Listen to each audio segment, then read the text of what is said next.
ओम शांति।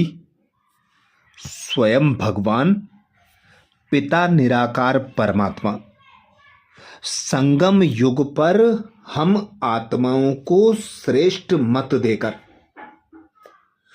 कर्मों की गुह्य गति की नॉलेज देकर हमें श्रेष्ठ बनने का पुरुषार्थ कराते हैं।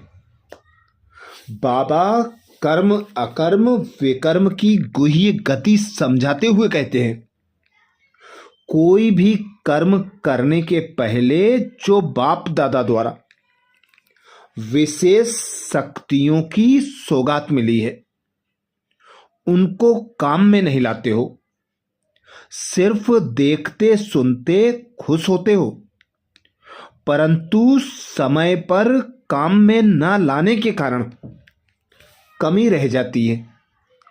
हर कर्म करने के पहले मास्टर त्रिकालदर्शी बनकर कर्म नहीं करते हो।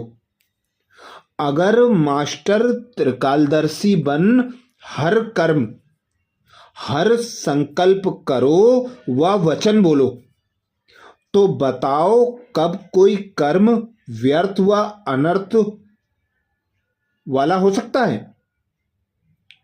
कर्म करते समय कर्म के वश हो जाते हो, कर्म करने के बाद पश्चाताप होता है, लेकिन उससे क्या हुआ?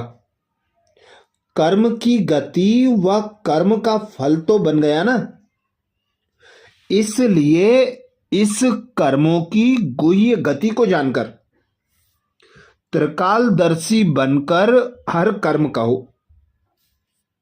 बाबा कहते, इसलिए इस कर्म की गुह्य गति को जानकर अर्थात त्रिकालदर्शी बनकर हर कर्म करो, तब ही कर्मातीत बन सकेंगे। ये महावाक्य बाबा के 20 मई 1972 के थे। आगे बाबा कहते, सदा अपने श्रेष्ठ मर्तबे और श्रेष्ठ कर्तव्य को सामने रखते हुए हर संकल्प व कर्म करो तो कोई भी संकल्प व कर्म व्यर्थ नहीं हो सकता। चलते चलते पुराने शरीर और पुरानी दुनिया में रहते हुए अपने श्रेष्ठ मर्तबे को श्रेष्ठ कर्तव्य को भूल जाने के कारण अनेक प्रकार की भूलें हो जाती हैं। अपने आप को भूलना यह भी भूल है ना।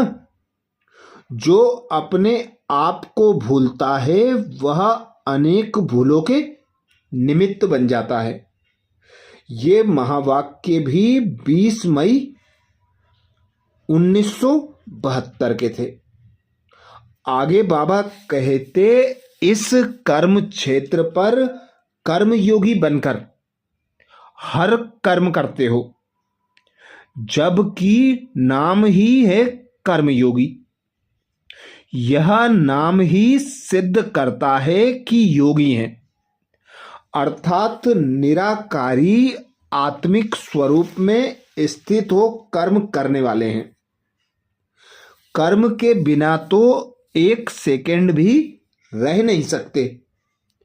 कर्मेंद्रियों का आधार लेने का अर्थ ही है निरंतर कर्म करना।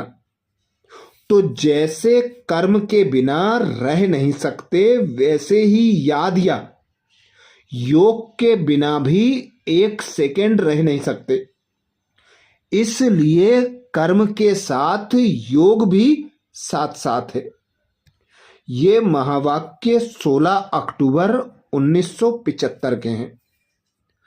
आगे बाबा कहते, बार बार कर्म करते हुए चेक करो कि कर्म में लाइट और हल्कापन है। कर्म का बोझ तो नहीं है। कर्म का बोझ अपने तरफ खींचेगा।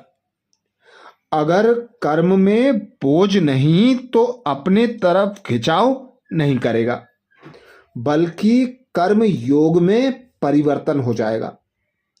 ये महावाक्य 23 जनवरी 1976 के थे। आगे बाबा कहते यह बुद्धि में रखना है कि अभी नहीं तो कभी नहीं। अभी के संस्कार भरेंगे तो ऐसे आत्माएं सतयुग की आदि में आएंगी। अभी कहने वाले मध्य में आएंगे। बाबा कहते अभी के संस्कार भरेंगे तो ऐसी आत्माएं सतयुग की आदि में आएंगी। कभी कहने वाले मध्य में आएंगे। अगर यह पाठ पक्का नहीं होगा तो सदैव कमजोरी के संस्कार होंगे। महावीर के संस्कार हैं, अब नहीं तो कभी नहीं। हमारे से यह आगे हैं, यह करेंगे तो हम करेंगे, यह अलबेलेपन के संस्कार हैं। ये महावाक्य भी 24 जनवरी 1976 के हैं।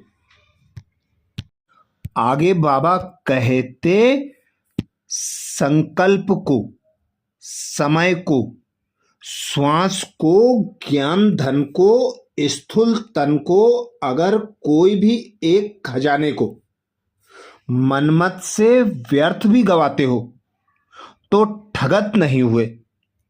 जन्म जन्म के संस्कारों के वश हो जाते हैं। जो हाईएस्ट समझकर चलते हैं उन्हों का एक एक कर्म, एक एक बोल इतना हाईएस्ट होता है जितना बाप हाईएस्ट अर्थात ऊंचते ऊंच है।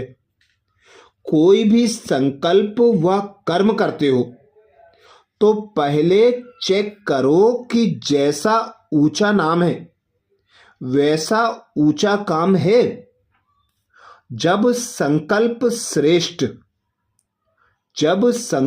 श्रेष्ठ हो तो पहले चेक करो कि जैसा ऊंचा नाम है वैसा ऊंचा काम है।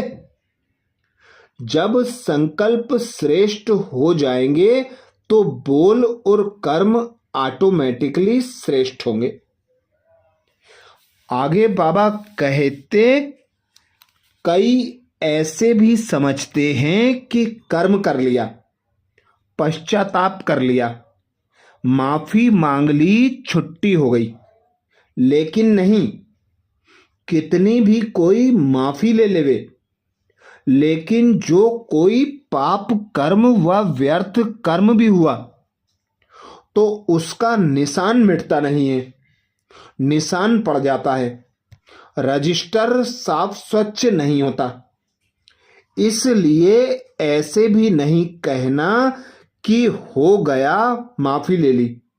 इसी रीति रस्म को भी अब नहीं अपनाना है। अपना कर्तव्य है संकल्प में, बुद्धि में, स्मृति में भी कोई पाप का संकल्प ना आए। बहुत अटेंशन रखो अपने ऊपर और अपनी सर्विस के ऊपर। पहले करना है फिर कहना है। कहना सहज होता है लेकिन करने में मेहनत का फल अच्छा होता है। सिर्फ कहने का फल अच्छा नहीं होता। ये महावाक्य 10 मई 1972 के थे। अच्छा, ऐसे ही और बाबा के छटे हुए महावाक्यों के लिए बाबा के चैनल को सब्सक्राइब करें। वीडियो को सभी बीके भाई बहनों को शेयर करने की सेवा जरूर करें। अच्छा, ओम शांति।